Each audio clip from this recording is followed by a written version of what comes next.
एक सदस्य ने कह दिया माइनॉरिटीज कानून को स्वीकार नहीं करेगी। क्या धमकाना चाहते हो भाई?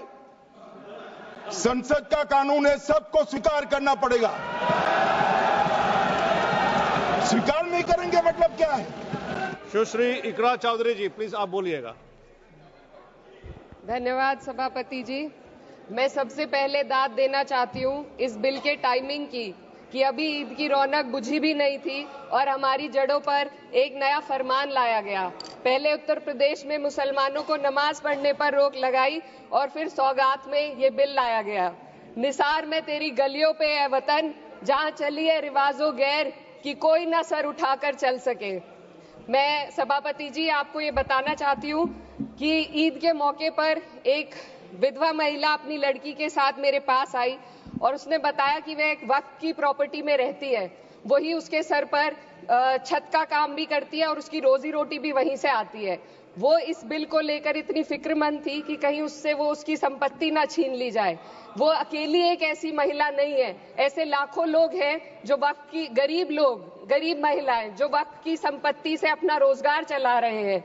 और ये जो वक्फ बाय यूजर क्लॉज के हटाने से लाखों वक्फ की जायदाद अपना स्टेटस खो देंगी और लाखों लोग इसी तरीके के लोग सड़कों पर आ जाएंगे।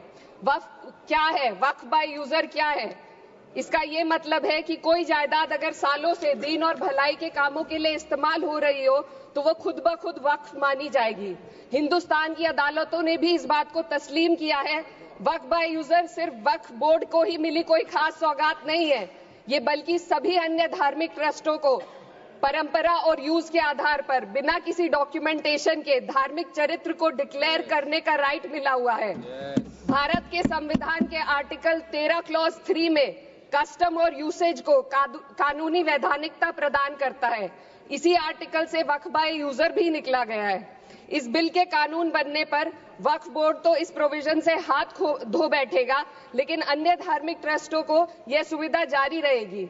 इससे भारतीय संविधान के आर्टिकल 14 और 15 का सीधा उल्लंघन है, जो धर्म और जाति के आधार पर भेदभाव और कानून के सामने सभी की बराबरी पर जोर देता है।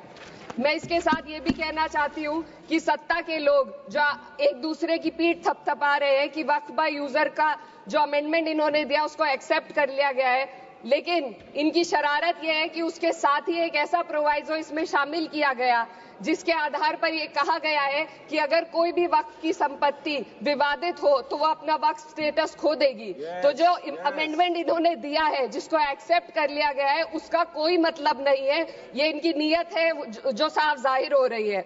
सोने पर सुहागा एक काम और किया है, सरकार ने वक्फ की कानून के सेक्शन 107 को हटाकर लिमिटेशन एक्ट में 12 साल तक ही किसी के खिलाफ अदालत में जाने का प्रोविजन है। सेक्शन 107 में बोर्ड को लिमिटेशन एक्ट से राहत मिली हुई थी। वक्फ बोर्ड कभी भी अवैध कब्जाधारियों के खिलाफ अदालत जा सकता था।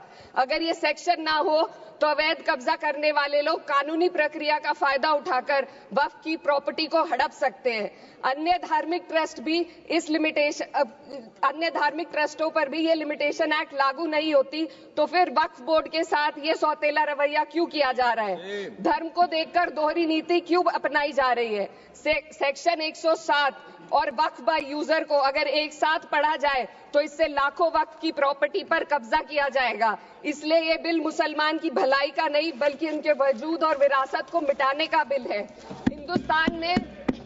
हिंदुस्तान में बहुत सारे धार्मिक ट्रस्ट हैं जिसमें उस खास मजहब के लोग शामिल होते हैं और उसका इंतजाम करते हैं, और ये बात समझ में आने वाली भी है क्योंकि जो व्यक्ति अपने मजहब के रीति रिवाज को जितना अच्छे से समझ सकता है किसी अन्य मजहब का व्यक्ति नहीं समझ सकता।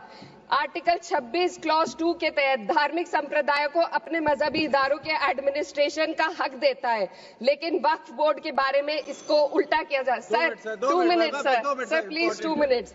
सरकार इसे एक सेक्युलर बॉडी मान रही है और इसमें गैर मुस्लिमों को शामिल करने की बात कह रही है। आपके मुंह से सेक्युलरिज्म की बात सुनकर अच्छा लगा, लेकिन अगले ही पल ये भ्रम टूट जाता है क्योंकि आपको सिर्फ दान देने के लिए प्रैक्टिसिंग मुस्लिम का आपने क्लॉज डाला है, लेकिन बोर्ड में बैठने के लिए मुस्लिम होने की कोई आपकी क्लॉज नहीं है। तो इससे आपकी जो दोहरी नीति है वो साफ जाहिर होती है।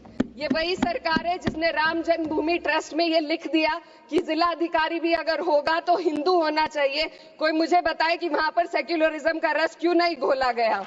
सर, आखिर में मैं अपनी बात को खत्म करने से पहले महिलाओं का मुद्दा बार बार उठाया जा रहा है। सरकार का कहना है कि बोर्ड में मुस्लिम महिलाओं को रिप्रेजेंटेशन देंगे। इस कानून से पहले भी मुस्लिम महिलाएं बोर्ड में मेंबर रह चुकी हैं और मिनिमम 2 का प्रोविजन था, उससे ज्यादा भी हो सकती थी। सर, मैं ये कहना चाहती हूँ कि सरकार ने महिलाओं के लिए ऐसा कौन सा नया काम किया जिसका ढिंडोरा सरकार का हर सदस्य पीट रहा है। इस बात की तायद अगर आपकी तरफ से कोई मुस्लिम महिला करती तो हम उसका यकीन भी करते, लेकिन अफसोस आपकी इतनी लंबी कतार में एक भी मुस्लिम महिला नजर नहीं आती है। सर,